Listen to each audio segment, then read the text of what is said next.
Hey everybody, and welcome back to the Jedi Knights Watch. My name is Graham, and today we're going to continue our series on the top 5 figures in my collection. Last week we did Star Wars, today we're going to do Marvel, and at the end of, well, next week we're going to do DC, and then we'll do miscellaneous after that, and then we're going to pin our 1s, our 2s, our 3s, our 4s, and our 5s all against each other, and I want to see which is my absolute favorite figure in the collection. Before we get going, I want to invite you to like this video, subscribe to the channel if you haven't already, and ring that bell so you don't miss any new content coming your way.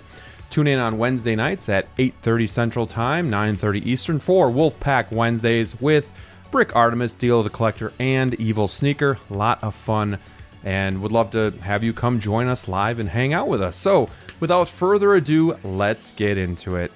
Alright, we always start these with an honorable mention, and mine is going to be Loki from the TVA series Loki. The TVA Loki is the one. Comes with a lot of accessories, really cool outfit. It's kind of like blah at first because it's just like a suit and it's kind of brownish colored, but there's really a lot to unpack here. It's tailored really well. I think this is the best head sculpt we've gotten to date, not counting the God Loki that's on pre-order right now. So we're not counting that one yet because we haven't seen that one in person, but I do think this is the best Tom Hiddleston likeness to date, and the show was really good. I was never a big fan of Loki going through like Thor and Endgame and all that stuff. You know, Ragnarok has started to turn a little bit, but I didn't really start to fall in love with the character until TVA Loki, until the series, and I really appreciate the arc that Loki goes through. He kind of like comes to the realization about who he is and what he can do, and he can be the good guy and save the universe and all that good stuff. So this figure is just, it's amazing, again, with all the stuff it comes with. I love the likeness, I love the suit. Comes with weapons, comes with like effects, comes with Miss Minutes, comes with computer. It's really cool, and there's just so much that you can do with this figure. It's very versatile, don't have to worry about pleather like you would with Endgame. So I love this figure, just didn't make the cut. Coming in at number 5 is a figure that's really grown on me in the last few months, and it's going to be the Iron Spider from Infinity War. This is my only Tom Holland Spider-Man figure, but you know, and for the lack of posability with this, it's a really thick material on the suit, so you really can't do much. You're going to get a lot of stretching, creasing, and wrinkling. So it's very straight up and down. It's very museum-esque, but what I love is the spider legs that come out of the back. This is the only figure that I have, again, like that. I just think it's a really cool dynamic. Actually, the suit has really grown on me over time as well. Like, I love the story behind it, how Iron Man kind of gives this to him, you know, going up into space and trying to rescue Doctor Strange. I just love the Neo-tech behind it as well. It's just a really cool suit, and it's different from what we're used to seeing with Spider-Man figures. I do tend to gravitate more towards the classic, iconic suit, but I really do like this one a lot. It comes with a head sculpt, and again, I just love how it looks in the collection next to Thor and the rest of the Avengers. So that would be my number 5. Coming in at number 4 is going to be a little bit of a cheat code here. I'm going to pair Miles and Gwen together from Into the Spider-Verse. So yeah, I mean, Brick Artemis would be happy here. We have 2 Spider-Man figures already in my top 5 Marvel figures, so something's changing in me here, right? I love the movies. I love watching with my family. My wife loves the movies. My kids love the movies. So it's something that we can all enjoy together. So I think that's really where I get the nostalgia factor from, and just the connection with those movies. They're done really well, and I love them. And again, the arcs of the characters are great. I love just something new with Spider-Man. You know, you have Spider-Gwen and Miles in animated form. So the figures themselves are great. The likenesses are awesome because, again, they are animated, so it's easy to do that.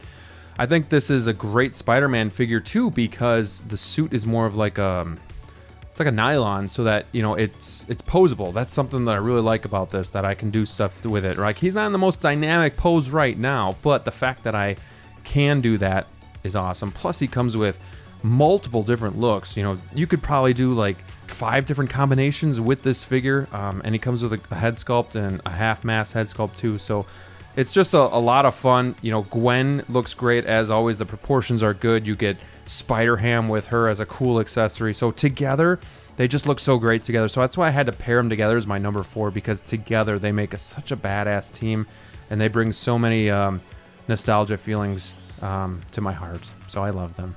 Coming in at number 3, we gotta give my Guardians some love, and Guardians of the Galaxy is my favorite movie. The trilogy is my favorite movies of the Marvel series. You know, Endgame and Infinity War are definitely right there with it, but I'm gonna go with Star-Lord on this one. It's from Guardians of the Galaxy Volume 2. I had Infinity War for a while. Never really fell in love with that figure. It was just the one that was readily available when I started collecting, so that's the one I got. But I've always wanted the long trench coat look for my Star-Lord. I think he looks badass that way. I think the head sculpt is just as good as the Infinity War, if it's not even the same. I'm not really quite sure. But he comes with a baby Groot that's magnetized to the shoulder. I got him in like this walking pose that I'm really a big fan of. And I don't know, just something about this look, something about the shorter coat I just didn't like. I think the gray shirt looks good too, just gives a little bit of balance. He's not all covered in red. And I love him with the mask on as well. I just think he looks like such a cool superhero. And he looks great with the rest of the Guardians. I just got Rocket recently. He's with Gamora and Nebula. So building out the gang, waiting for Mantis to come. But this Star-Lord is definitely cool. He's one of my favorite characters. He's just such a fun-loving character on the Guardians. And I hope we see him again in Marvel. Coming in at number 2, there's probably some surprises on this list, but this is how I'm feeling, you know, here and now. So that's what we're going with. This could be fluid situation, but things always change. But this is where I'm at right now. Number 2 is going to be an Iron Man, and it's my D100. And I know a lot of people actually don't like this figure because it's not screen accurate, and I can totally understand that. But it's not, to me, it's not like the neon styles. Like this is something that I could see as movie accurate because it's still that deep cherry red, which I love, and then it's all this silver, and I just think it pairs so well together.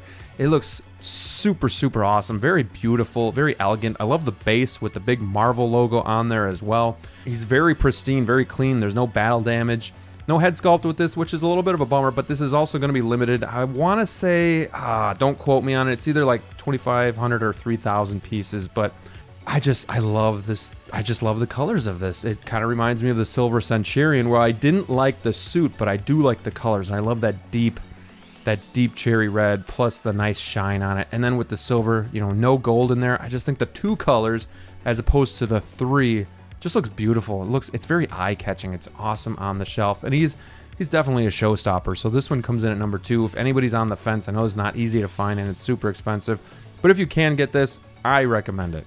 Coming in at number 1, this one was no surprise to me, so I don't know if it'll be a surprise to you, but it's going to be my Hulk figure from Avengers. This is the figure I was so over the moon about when I finally found it at my local comic book store for a good deal, I might add.